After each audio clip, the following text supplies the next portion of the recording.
Hello everyone, आपका स्वागत है एक नई वीडियो के साथ। ये टॉपिक बेहद ही महत्वपूर्ण है। इंग्लिश बोलते समय आपको इसकी जरूरत बार बार पड़ती है और 90% इंग्लिश बोलते समय हमें ये पास्ट इंडेफिनिट जो आज हम पढ़ेंगे उसको आपको यूज करना होगा। इसलिए थोड़ा सा ध्यान से सुनिएगा इसको और try to practice it on a regular basis way back at home. मतलब घर पे थोड़ा सा प्रैक्टिस करने की कोशिश कीजिएगा, आपकी इंग्लिश एकदम लाजवाब खूबसूरत हो जाएगी।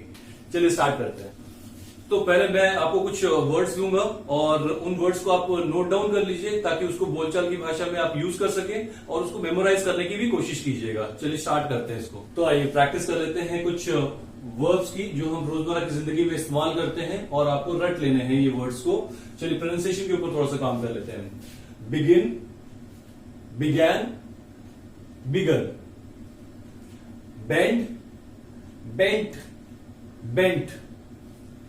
Bind, bound, bound. Bite, bit, bitten. Blow, blew, blown. Believe, believed, believed. Bring, brought, brought. So ये first form, second form, third form. मैं आपको स्पोकन इंग्लिश पढ़ा रहा हूं इसलिए ग्रामेटिकल वर्ड्स का इस्तेमाल ज्यादा नहीं करूंगा मैं, ताकि आपके अंदर वो डर सा ना पैदा हो जाए कि फिर से हम लोग ग्रामर पढ़ रहे हैं। अदरवाइज मैं बोलूंगा कि जहां पे भी ईडी लगता है उसे हम रेगुलर वर्ब्स कहते हैं, लेकिन जहां पे ईडी नहीं लगता उसको इरेगुलर वर्ब्स कह देते हैं। तो ऐसा समझने की जरूरत नहीं है। कोई भी राह चलते हुए आपसे पूछेगा नहीं कि इरेगुलर वर्ब्स क्या है, रेगुलर वर्ब्स क्या है। इंग्लिश आपको बोलना आना चाहिए। इसके लिए ये वर्ड्स प्रैक्टिस हो जाने चाहिए और प्रोनाउंसिएशन जैसे मैंने आपको सिखाया उसको थोड़ा सा प्रैक्टिस कर लीजिए। नाउ ये यूनिट और ये पर्टिकुलर एपिसोड क्यों इंपॉर्टेंट हो जाता है, क्योंकि पूरी इंग्लिश लैंग्वेज में पूरे जितने भी इंग्लिश व्याकरण आप जो भी सब कुछ मिला लीजिए, सब मिला के सिर्फ और सिर्फ जो अभी हम पढ़ने जा रहे हैं पास्ट इंडेफिनिट, वहीं पे वर्ब का सेकेंड फॉर्म यूज होता है जो कि ये है। यानी कि began, bent, bound, bit, blue, believed, brought, ये सेकेंड फॉर्म पास्ट इंडेफिनिट के सिंपल सेंटेंसेस में है। यानी कि सकारात्मक सेंटेंस जब हम बनाते हैं, सकारात्मक सेंटेंस जब हम बोलते हैं तब ये वर्ड्स काम आते हैं और पूरी इंग्लिश में कहीं भी काम नहीं आते। तो आप समझ सकते हैं कि ये बेहद महत्वपूर्ण है कि खास तौर से ये वर्ड्स उन्हीं के लिए बनाए गए। क्या है ये हम अभी समझते हैं। सो प्रेजेंट इंडेफिनिट क्या कहता है, सॉरी पास्ट इंडेफिनिट क्या कहता है। पास्ट इंडेफिनिट कहता है कि कभी भी कर्ता सब्जेक्ट किसी काम को एक बार किया, हेल्पिंग वर्ब डिड और मेन वर्ब फर्स्ट फॉर्म में लगता है। क्योंकि आपको पता है कि सेंटेंसेस चार तरीके से बनाए जाते हैं, simple, negative, interrogative, interrogative, negative. Simple sentence यानी कि सकारात्मक सेंटेंस में हमारा मेन वर्ब सेकेंड फॉर्म में लगेगा फर्स्ट फॉर्म की जगह पे, और हेल्पिंग वर्ब हम नहीं लगाएंगे। इसको हम अभी आगे समझेंगे। पहले इस कॉन्सेप्ट को समझ लेते हैं। दो तरीके हैं। अगर मैं आपको ट्रांसलेशन के माध्यम से सिखाऊं, मतलब जैसे यूपी बोर्ड में या नॉर्मली पूर्वांचल में सिखा दिया जाता है, तो किसी भी सेंटेंस के आखिर में अगर आ ई ए की मात्रा हो तो, अब देखिए ये पास्ट का सेंटेंस है, भूतकाल, तो भूतकाल को हम कैसे दर्शाते हैं, था, थी, थे से हम दर्शाते हैं। यहां पे था, थी, थे नहीं है, यानी कि एक ऐसा भूतकाल जिसके आखिर में था, थी, थे नहीं है लेकिन फिर भी भूत है। राइट। सो सब्जेक्ट किसी काम को एक बार किया। दूसरा तरीका इसको समझते हैं। अगर मान लीजिए मैं कोई एग्जाम्पल दूं आपको कि कोई बच्चा है, मान लीजिए रोहन स्कूल गया, पढ़ाई किया, वापस घर आया, खेलने चला गया। ये सुन के आपको अच्छा लग रहा है? या अगर मैं ये कहूं कि रोहन स्कूल गया था, पढ़ाई किया था, वापस घर आया था, खेलने चला गया था, तो बार बार मैं अगर था लगाता हूं सेंटेंस को पूरा करके, तो अपने आप में अजीब लगता है। लेकिन जब मैं था नहीं लगाता हूं, सेंटेंस को आ ई ए की मात्रा से लगा के छोड़ देता हूं, जैसे वो स्कूल गया, पढ़ाई किया, इसका मतलब कि वो सेंटेंस में कुछ आगे जोड़ने लायक हमारे पास संभावना बन जाता है। लेकिन अगर हम था या थी लगा देते हैं तो संभावना हम खत्म कर देते हैं एक तरफ से। ओके, सो ये आपने समझा। किसी काम को आपने एक बार किया, अगर किसी काम को अगर आप बार बार करोगे तो वो प्रेजेंट इंडेफिनिट हो जाएगा। तो कोई भी घटना अगर एक बार घटी, तो अगर मैं आपसे पूछूं कि अच्छा कल आप क्यों नहीं आए, तो आप कुछ घटना क्रमबद्ध तरीके से कोई चीज बताओगे। क्रमबद्ध तरीके से मतलब क्रोनोलॉजिकल ऑर्डर में, मतलब सुबह से शाम तक आपने क्या किया अगर मैं आपसे पूछूं, या आपने अपना बर्थडे कैसे मनाया, तो जो भी आप इंसिडेंसेस बताओगे या जो भी आप लाइन ऑफ स्टोरी रहेगी आपकी, वो क्रमबद्ध तरीके से रहेगी, वहां पे पास्ट इंडेफिनिट लगेगा। मैं अगर आपका पास्ट रूटीन पूछूं तो वहां पे पास्ट इंडेफिनिट रहेगा। पास्ट रूटीन मतलब आपने संडे को क्या किया, तो आप अपना पास्ट इंडेफिनिट में वो सारी चीजें एक्सप्लेन करोगे। यानी कि बीते हुए कल के बारे में जब भी किसी से भी आपको बात करनी होगी उसके बारे में, बीते हुए कल के बारे में, सो आप पास्ट इंडेफिनिट का इस्तेमाल करोगे। ये वीडियो के लास्ट में हम एक स्टोरी भी देखेंगे। नॉर्मली एक किताब उठा के उसकी स्टोरी को पढ़ेंगे और आपको पता चलेगा कि ये पास्ट इंडेफिनिट क्यों बेहद जरूरी होता है इंग्लिश बोलने में, राइट। चलिए कुछ एग्जांपल्स देख लेते हैं ताकि आपकी कॉन्सेप्ट को और मतलब धार मिल सके और शार्पन किया जा सके, फिर उसके बाद आप प्रैक्टिस करेंगे। अभी क्या है, जो भी आप एग्जांपल्स देख रहे हो वो हम सिंपल सेंटेंस में बना रहे हैं। थोड़ा सा आपको मेहनत करना है कि उसको नेगेटिव इंट्रोगेटिव इंट्रोगेटिव नेगेटिव में भी बनाना है। मैं अभी आपको हेल्प करूंगा उसमें, राइट। ओके, देखते हैं। सो आप ये एग्जांपल्स देख सकते हैं।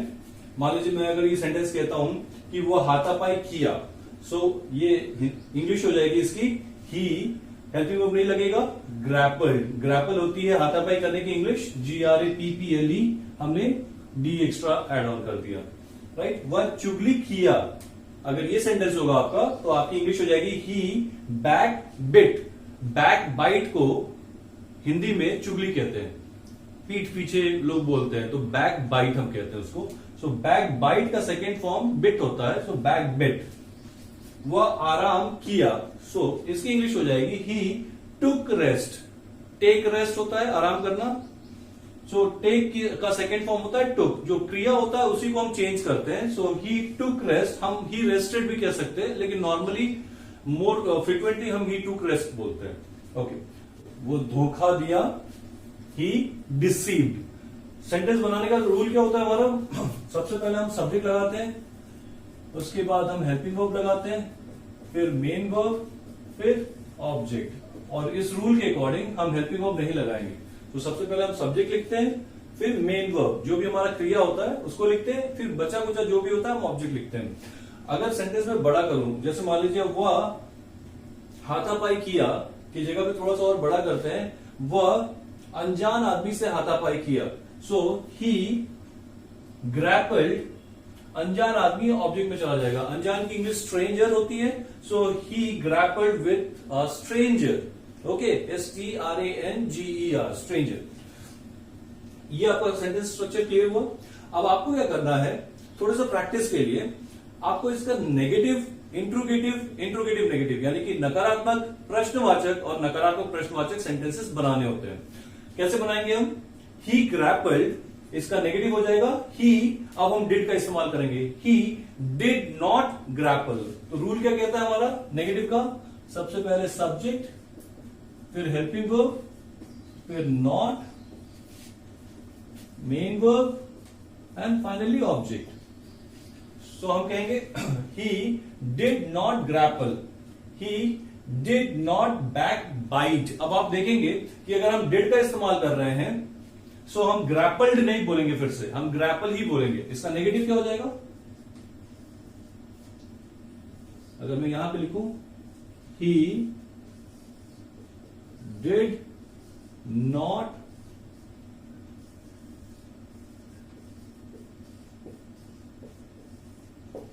ग्रैपल। आपको ये प्रैक्टिस करनी होगी। अगर आपको ध्यान होगा 48 सेंटेंसेस, अगर आपको ध्यान होगा 12 सेंटेंसेस, तो ये चीजें हमने डिस्कस किया था। अब हम इसके कॉन्सेप्ट को डिस्कस कर रहे हैं। अगर ये आपके जबान पे आ जाएगा तो इंग्लिश बोलना अगेन बहुत ही आसान हो जाएगा आपके लिए।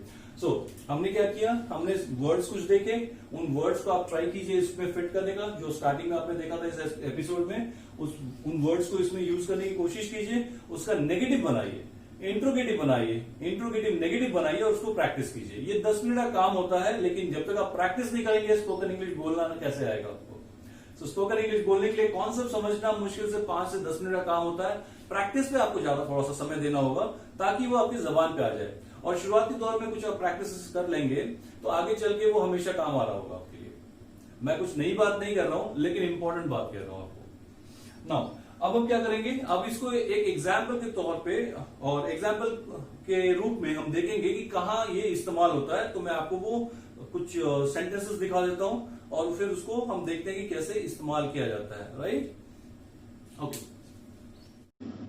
सो आइए समझते हैं पास्ट इंडेफिनिट को एक स्टोरी के माध्यम से। सो जैसा कि आप स्टोरी देख सकते हैं अपने स्क्रीन पे, once there was a boy who became bored when he watched over the village sheep grazing on the hillside. To entertain himself, he sang out, "Wolf, wolf, the wolf is chasing the sheep." When the villagers heard the cry, they came running up the hill to drive the wolf away. But when they arrived, they saw no wolf. The boy was amused when seeing their angry faces. "Don't scream wolf, boy," warned the villagers. When there is no wolf, they angrily went back down the hill. So यहाँ पे आपने देखा कि मैंने highlight किया हुआ है became.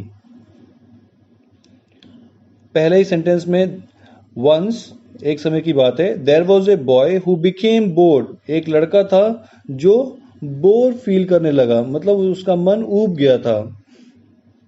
When he watched, जब उसने देखा, देखा था नहीं, देखा, over the village sheep grazing on the hillside. So hillside पे पहाड़ की तलहटी में जो शीप है, भेड़ है, वो ग्रेज कर रहे थे, यानी कि चर रहे थे, और वो लड़का उनकी रखवाली या निगरानी कर रहा था.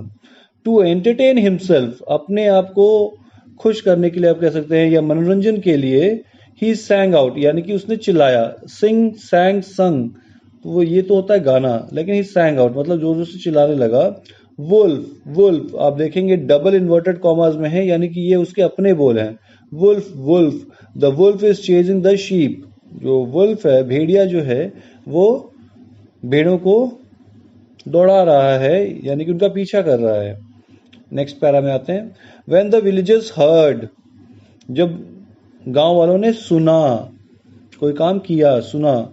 द क्राई, यहाँ पे क्राई मतलब रोना नहीं, चिल्लाना होता. जब चिल्लाहट को सुना उसने, they came running up the hill, वे आए दौड़ते हुए, अप द हिल यानी कि पहाड़ की ऊपरी ओर. To drive the wolf away, जो वुल्फ है, भेड़िया है, उसको भगा देने के लिए आए हुए. बट वेन दे अराइव, लेकिन जब वे पहुंचे, पहुंचे थे नहीं, पहुंचे, जब वे पहुंचे, दे सॉ नो वुल्फ, उन्होंने देखा कि कोई भी वहां पे भेड़िया नहीं है. The boy was amused when seeing their angry faces, और लड़के को बड़ा मजा आया उनके गुस्सेल चेहरे को देख के, गांव वालों के गुस्सेल चेहरे को देख के. आगे देखते हैं. डोंट स्क्रीम वुल्फ बॉय, मतलब वुल्फ मत चिल्लाओ लड़के. वार्न द विलेजर्स, मतलब विलेजर्स जो थे, गांव वाले जो थे, उसको चेतावनी देते हैं, उसको वार्निंग देते हैं कि मत चिल्लाओ इस तरह से. When there is no wolf, जब भी वुल्फ ना हो, यानी कि भेड़िया ना हो, they angrily went back to down the hill, जब उन्होंने देखा कि वहां पे कोई भेड़िया नहीं था, तो वे गुस्से से वेंट बैक मतलब वापस चले गए. कहां चले गए? Down the hill. Right. So finally हमने पास्ट इंडेफिनिट खत्म कर लिया.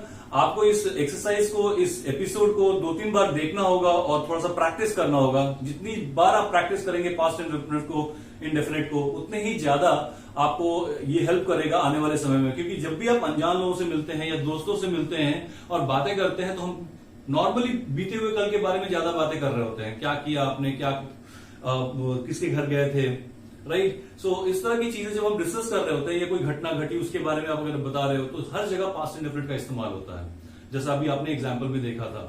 सो इसको आप प्रैक्टिस कीजिए और कमेंट बॉक्स में अगर आपको कोई डाउट है तो प्लीज उसको शेयर कर लीजिए, ताकि मैं पर्सनली आपको आंसर कर सकूं. Thank you very much for your time. All the best with good spoken English.